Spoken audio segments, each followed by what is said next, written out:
नमस्कार, हमारा नाम है समरीन और आपने देखना शुरू कर दिया है लाइव सिटीज। देखिए आज 1 जून है, यानी कि आज बिहार की 8 सीटों पर मतदान हो रहा है। आपको मालूम है कि 8 सीटें हैं, नालंदा, पटना साहिब, पाटलिपुत्रा, आरा, बक्सर, जहानाबाद, सासाराम और काराकाट। तो इस वीडियो में आज हम आपको बताएंगे कि आखिर इन सीटों पर वोटिंग परसेंटेज क्या कुछ है, और आपको हम ये भी बताएंगे कि आखिर इन सीटों से आगे कौन चल रहा है। तो आज हम इसी मुद्दे पर खरी खरी बातचीत करेंगे। सीनियर जर्नलिस्ट रवि उपाध्याय जी से सबसे पहले बहुत शुक्रिया बातचीत जी, आपको जी। रवि जी, सबसे पहले तो हम चाहेंगे कि आप हमारे व्यूअर्स को वोटिंग परसेंटेज बताइए कि कहां पर कितना वोटिंग परसेंटेज है। देखिए, सबसे पहले हम शुरू करते हैं नालंदा से।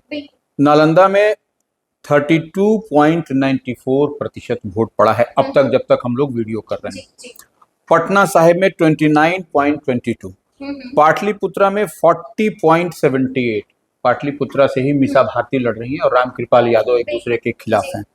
आरा में पड़ा है 33.07, बक्सर 37.79, सासाराम सुरक्षित पर 37.12, काराकाट 39.53, जहानाबाद 36.66। टोटल ओवरऑल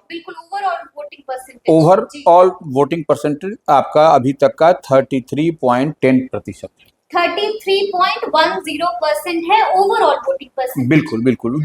ये समझिए सबसे बड़ी बात है, आज कुछ गर्मी में थोड़ी राहत है, तो ये एक्सपेक्ट आदमी कर रहा है, थोड़ा सा मौसम मेहरबान। हाँ, मेहरबान है, तो लग रहा है कुछ टर्नआउट बढ़ेगा। अच्छा, हम आपसे ये भी जानना चाहेंगे कि सबसे ज्यादा कहां पर वोट डाले गए, किस सीट पर?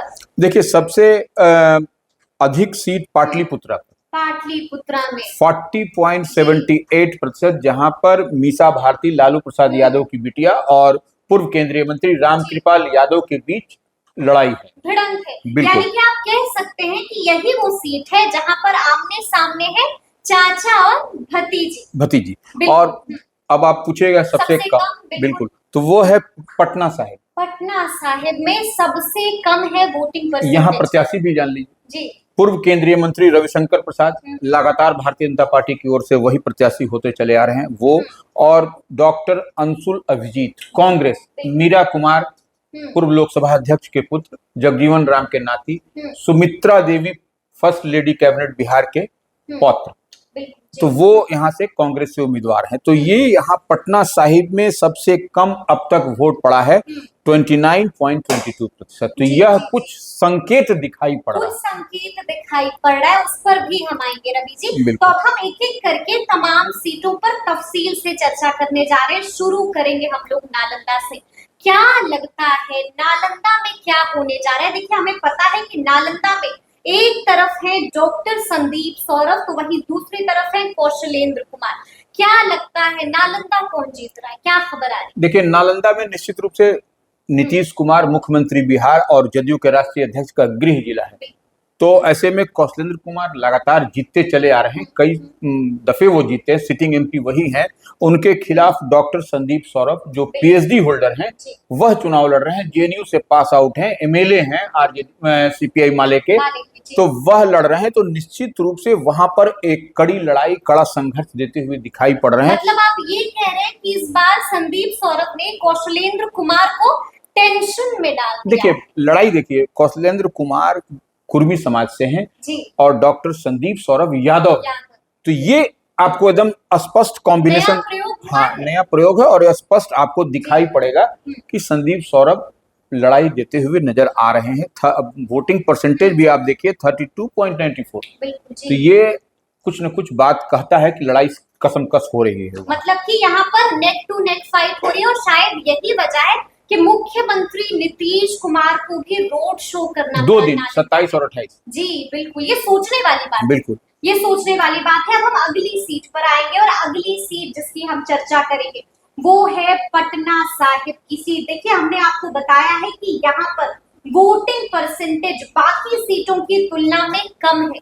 रवि जी, क्यों कम है वोटिंग परसेंटेज पटना साहिब में, क्या खेल हो रहा है यहाँ? देखिए, वोटिंग परसेंटेज शहरी इलाका है पटना का, जो तमाम तो वो उसमें आराम से लोग निकल करके आ रहे जी। हैं। आराम, बहुत आराम तलबी लोग हैं यहाँ पर पटना शहर में। तो धीरे धीरे धीरे धीरे, आलसी भी कह सकते हाँ हैं। आलसी कह लीजिए। और सुबह के समय में पटना शहर के कई सारे बूथ पर भीड़ थी, लेकिन जैसे जैसे दिन चढ़ा धीरे धीरे कम होता चला गया। अभी आप देखिएगा कई बूथ पर, जबकि हालांकि कई तरह की सुविधाएं हैं, कई तरह की सुविधाएं नहीं भी हैं। माने हम तो देखे कि कई बीएलओ जो हैं वो पानी के लिए इधर उधर कर रही थी, चाय नहीं मिल पा रहा था उन लोगों को। तो यह परेशानी थी।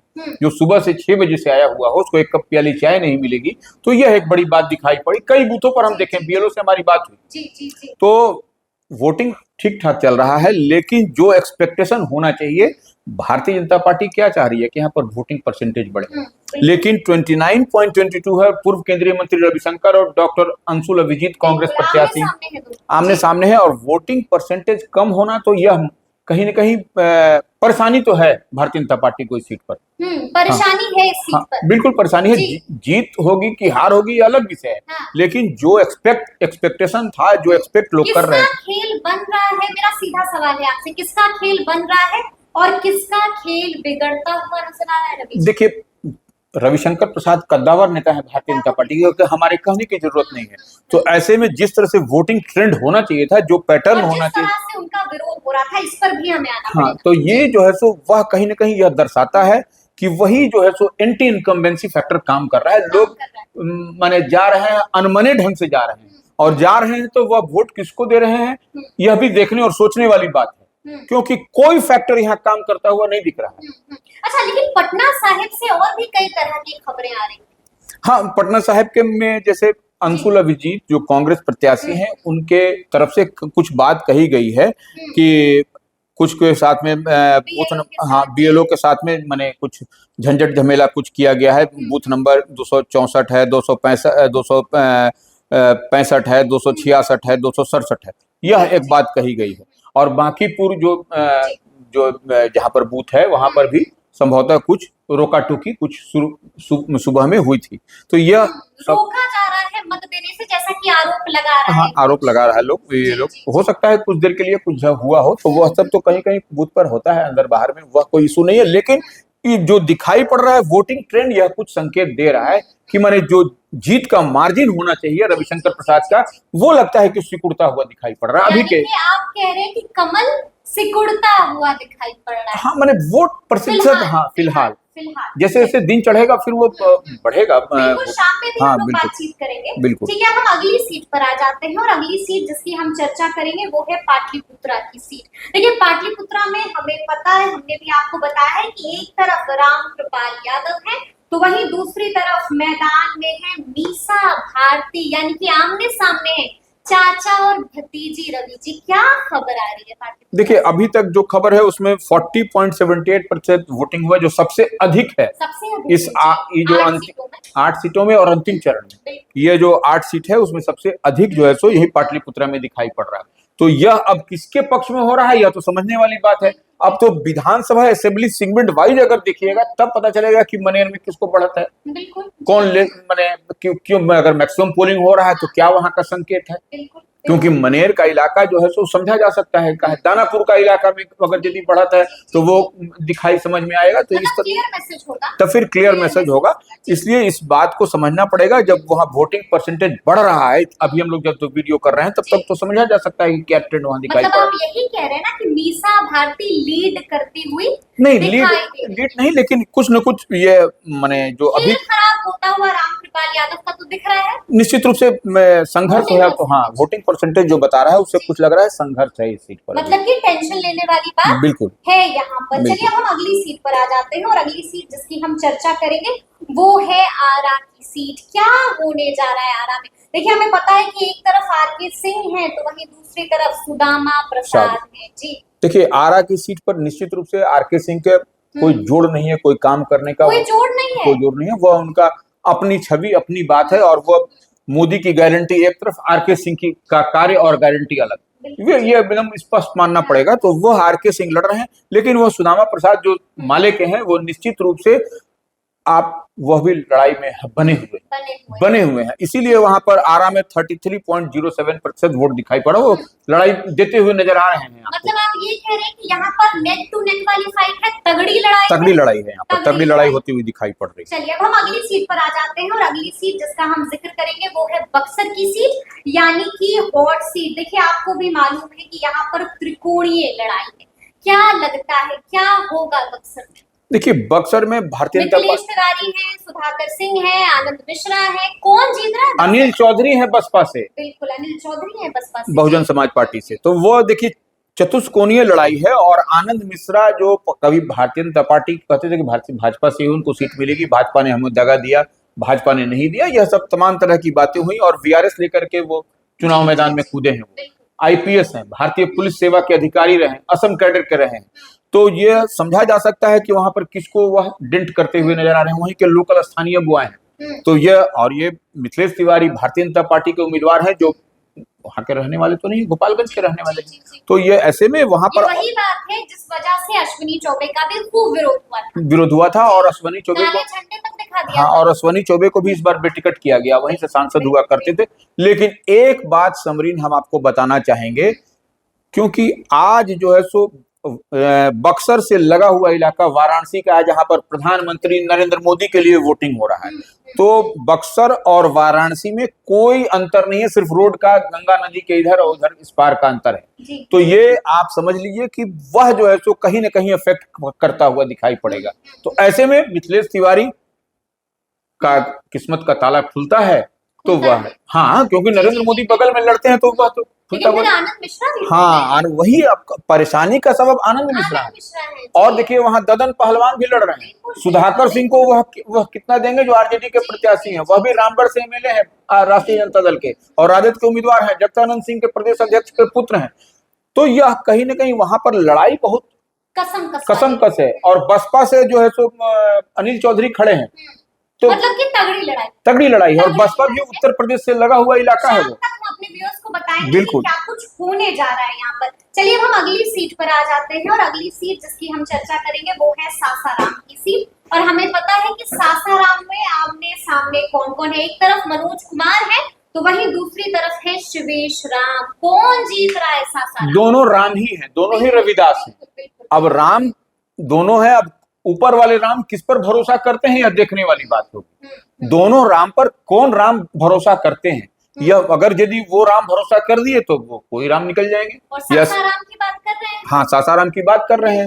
और वहाँ शिवेश राम है भारतीय जनता पार्टी से, और आपको बिल्कुल एक तरफ मनोज कुमार है, मनोज राम है वो। तो वो लड़ाई वहां पर वैसी नहीं। शिवेश राम का पुराना, उनके पिताजी भी वहां पलरा भारी दिखाई पड़ रहा है। अब हम अगली सीट पर आ जाते हैं, ये भी है हॉट सीट, यानी कि हम बात कर रहे हैं जहानाबाद की। कौन जीत रहा है जहानाबाद? यहाँ पर तो 1 2 3 नहीं बल्कि 5 पहलवान हैं मैदान में। एक तरफ है चंदेश्वर प्रसाद चंद्रवंशी, दूसरी तरफ है सुरेंद्र यादव, तीसरी तरफ है अरुण कुमार, चौथी तरफ है आशुतोष कुमार, और 5वीं तरफ है दीपक शर्मा। कौन जीत रहा है? देखिए यहाँ पर अब किसी के आगे पीछे उम्मीदवारों की गिनती करने की जरूरत नहीं। यहाँ पर लड़ाई चंदेश्वर प्रसाद चंद्रवंशी जेडीयू, सुरेंद्र यादव वर्सेस अरुण कुमार, यानी कि आपने कह दिया है कि यहाँ पर कोई 5 पहलवान नहीं है बल्कि 3 ही पहलवान सामने दिखाई पड़ रहे हैं। अब अरुण कुमार पर कितना भूमिहार चढ़ते हैं यह देखने वाली बात हो। अगर यदि भूमिहार ज्यादा चढ़ गए उन पर, तब तो जेडीयू का तीर का क्या होगा आप समझ सकती हैं। सुरेंद्र यादव फिर कहां से निकलते हुए दिखाई पड़ेंगे। तो यही गणित को समझना पड़ेगा वहां। ये और अरुण कुमार हाथी पर सवार है, बसपा के उम्मीदवार हैं, तो वह उनका जो कोर वोटर है उसमें आपको भी झोल झाल इधर उधर आप नहीं देखिएगा। वो जहां खड़े हैं वही खड़े रहते मजबूती के साथ। तो ऐसे में समीकरण तो है, लेकिन अब लड़ाई तीनों के बीच में है, तो उसको समरीन को समझना पड़ेगा। हम लोग शाम तक हम लोग इस बात पर फिर से एक बार चर्चा करेंगे कि क्या होने जा रहा है जहानाबाद में। अब हम आखिरी सीट पर आ जाते हैं रवि जी। आखिरी सीट जिसकी हम चर्चा करने जा रहे हैं लेकिन एक बात वो है है समझिए, काराकाट की सीट। जहानाबाद में आधे घंटे तक जो है सो बूथ नंबर 36 पर जो है सो कुछ विलंब से शुरू हुआ, वहां पर ईवीएम शायद खराबी की बात। आधा घंटे तक हाँ हाँ, मतदान रुक गया रुक था गया था। हाँ जहानाबाद जी में। जी जी, ये 36। बड़ी जानकारी है हाँ, जो अपने व्यूअर्स को दे रहे हैं। अब हम रुक आखिरी गया। सीट पर आ जी जी। जाते हैं रवि जी। आखिरी सीट जिसकी हम चर्चा करेंगे वो है काराकाट की सीट। काराकाट में क्या होने जा रहा है, क्योंकि हमें पता है कि यहाँ पर एक तरफ उपेंद्र कुशवाहा है, दूसरी तरफ राजा राम है और तीसरी तरफ है पवन सिंह। कौन जीतेगा काराकाट? देखिए निश्चित रूप से यहाँ पर पवन सिंह है, हम्म, उपेंद्र कुशवाहा है और राजा राम कुशवाहा। बिल्कुल बिल्कुल। राजा राम कुशवाहा, जो उपेंद्र कुशवाहा, राजा राम कुशवाहा और दोनों के पीछे पवन सिंह। पवन सिंह। पवन तो ये पवन सिंह के बीच में लड़ाई है। वो राजपूत वोटर क्या डिसाइड करते हैं, हम्म, यह बात है। और राजपूत वोटर में समरीन जो युवा वर्ग है वह निश्चित रूप से पवन सिंह के पक्ष में है, इसमें तो कहीं कोई कहने की बात नहीं है। और पलड़ा किसका भारी है रवि जी? देखिए अभी कहना बहुत मुश्किल है क्योंकि लड़ाई बहुत कसमकस है, कसमकस है। और कुशवाहा महतो का जो वोट है उसमें भी, जैसे मान लीजिए कि उपेंद्र कुशवाहा को 75 मिल रहा है तो 20% भी राजाराम कुशवाहा को मिल रहा है। समरीन एक बात और समझिए, ये जो अंतिम चरण, जो 7वां चरण का मतदान हो रहा है आज, उसमें जो 3 सीट है वह माले लड़ रही है इस बार। बिल्कुल, ये बड़ी बात, ये बड़ी बात है जी। अब माले कहाँ कहाँ लड़ रही है ये तो आपको जानकारी है, नालंदा में, नालंदा, आरा में और काराकाट। तो यह एक बड़ी बात है। तो माले, लेकिन माले पर जो सो राजपूत का जो माने जो वो लोग भरोसा राजपूत के युवा कर रहे हैं, लेकिन उनके माता पिता से जब आप पूछिएगा तो वो उनके माता पिता पुराना दौर याद आता है, तो वह जो सो माले पर वोट नहीं चढ़ता है। ये जो पुराना चला आ रहा है। आप यही कह रहे हैं ना कि काराकाट में इस वक्त तगड़ी लड़ाई है, कुछ भी कभी भी हो सकता है, कोई भी आगे निकल सकता है। हाँ निकल सकता है, वो लड़ाई है, बहुत तगड़ी लड़ाई है। लेकिन रवि जी हमें ये भी अपने व्यूअर्स को बताना होगा कि सुबह में क्या खबर आई। पवन सिंह ने सपोर्ट कर दिया है, समर्थन दे दिया है उपेंद्र कुशवाहा का, इसके पीछे क्या खेल था, क्या सच्चाई? देख, पवन सिंह का एक पोस्ट वायरल हुआ जो बहुत उसके बाद तूफान मच गया। बिल्कुल, एक ट्वीट था बस आपका। हाँ, तो वो कहा जा रहा था कि ये ट्वीट पवन सिंह का है, लेकिन फिर बाद में पता चला। हाँ, बाद में पता चल रहा है कि यह फेक है, पूरी तरह से फेक है। और वो स्वयं जो आदमी प्रत्याशी है वह इस तरह का मैंने नहीं करेगा। सब लोग आश्चर्य भी कर रहे थे, लेकिन राजनीति में सब कुछ संभव भी होता है, इसलिए इसको जब क्लियरिटी के बाद में पाया गया तो यह, हाँ, तो ये जब पता चला कि बाद में यह वीडियो फेक है।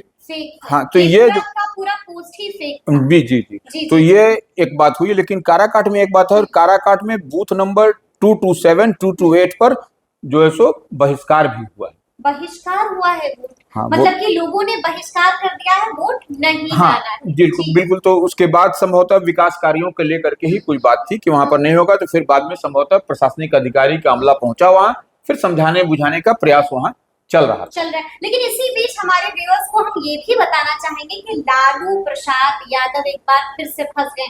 क्या हो गया, क्या कर दिया है लालू प्रसाद यादव ने? क्यों कह रहे हैं हम कि अब लालू प्रसाद यादव की टेंशन बढ़ गई है दोबारा से? क्या देखिए, लालू प्रसाद यादव निश्चित रूप से पटना में जो वेटनरी कॉलेज में जो वोट देने गए, बिल्कुल सुबह में वीडियो भी हमने, हाँ, तो वो पटना में वोट देने गए, तो पटना साहिब लोकसभा क्षेत्र है वो, तो वो पटना साहिब लोकसभा में गए वोट देने के लिए, तो मीडिया के साथ पहुंचे थे। हाँ, तो वो वेटनरी कॉलेज में उनका मतदान केंद्र है, तो मैंने तो वहां पर जाकर के दिया। तो उसमें वो जो आरजेडी का पट्टा जो पहनना है, गमछा वो ओढ़े हुए थे। उसी पर भारतीय जनता पार्टी की ओर से शिकायत दर्ज कराई गई है कि वह आज भी जो है सो आचार संहिता का उल्लंघन, आचार संहिता का, मॉडल कोड ऑफ कंडक्ट का उल्लंघन है। सो दैट उस पर जो है सो वही एक परेशानी बढ़ गई है। लेकिन एक बात और समझिए, वो पटना साहिब में तो वह वोट दिए, लेकिन अपनी बिटिया के लिए जो पाटलिपुत्रा में खड़ा हुए वहां पर वो वोट नहीं कर सके। यह एक बड़ी बात है। यही हमको लगा कि लालू प्रसाद यादव, लालू खुद अपनी बिटिया मीसा भारती के आशीर्वाद नहीं दे सके, हाँ, मीसा नहीं डाल सके। बिल्कुल। चलिए, तो सुना आपने, हम लोगों ने तफसील से चर्चा किया है और आपको बताया है कि आखिर इन 8 सीटों पर कौन आगे बढ़ता हुआ दिखाई दे रहा है, क्या कुछ खबर आ रही है, वो भी हमने आपको बताया है। तो फिर ये पूरी बातचीत आपको कैसी लगी है, कमेंट करके हमें जरूर बताइएगा। तो ऐसे तमाम अपडेट्स के लिए ऐसे ही हमारे साथ बने रहिएगा और देखते रहिएगा लाइव सिटीज। बहुत शुक्रिया।